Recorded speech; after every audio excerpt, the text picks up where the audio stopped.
Hello, welcome to Atlanta Kilts.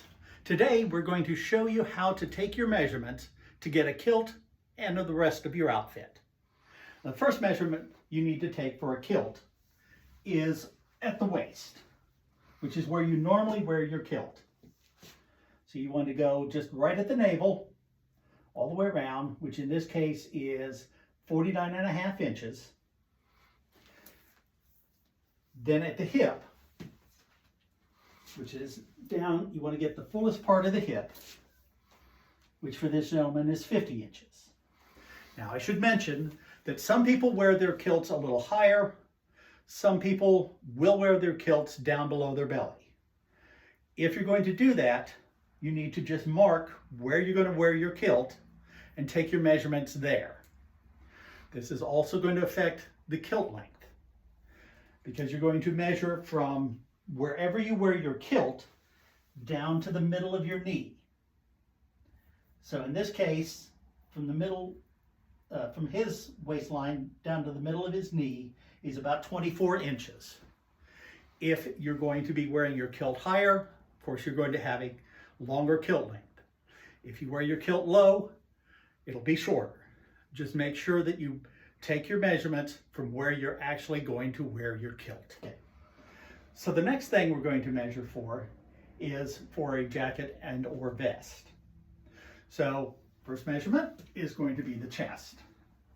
You want to make sure that you get it across the fullest part of the chest. Make sure that the person's not holding their breath in.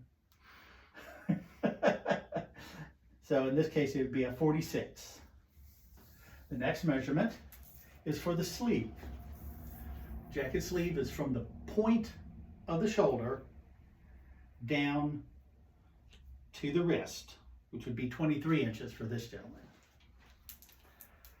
You also need to measure what's called the collar to waist, which is from the top of the shoulder down to the where you wear the kilt. Again, for most people that's going to be at the navel.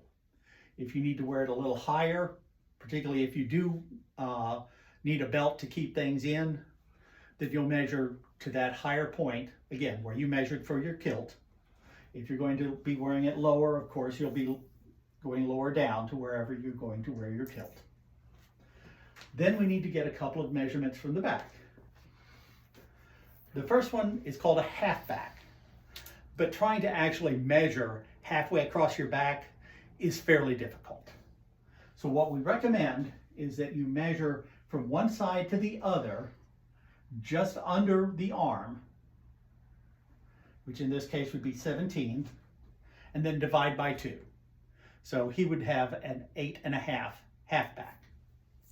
The second thing is the shoulder, which is measured, again, from the point of the shoulder up around the neck, and then down to the point of the other shoulder, which would be 21 inches on this gentleman. Now, sometimes you'll need to measure for the shirt as well. There's 2 measurements on a dress shirt, which are the neck, which is fairly obvious. You just measure right around the neck.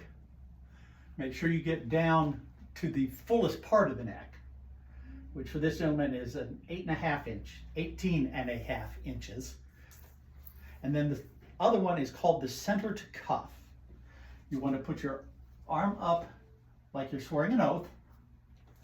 Measure from the center of the back up along the bottom of the arm to the wrist, which for this gentleman is 33 inches. Since the shirt sizes always start on an even number, you would get a 34-35 inch shirt for this gentleman. So he would get a 19-34-35. These measurements are all we need for a basic outfit. Now, some people do like wearing a hat. We have 2 styles, the Glengarry or the Balmoral, but with either one of them, you take the same measurement. First thing is, make sure that you have a tape measure that has centimeters on it. You just take it, get it around the head, just above the ear. And for this gentleman, that would be a 64 or 61 centimeter hat. Thank you. This has been Atlanta Kilts. We hope that we will hear from you soon to get you kitted out. Thank you.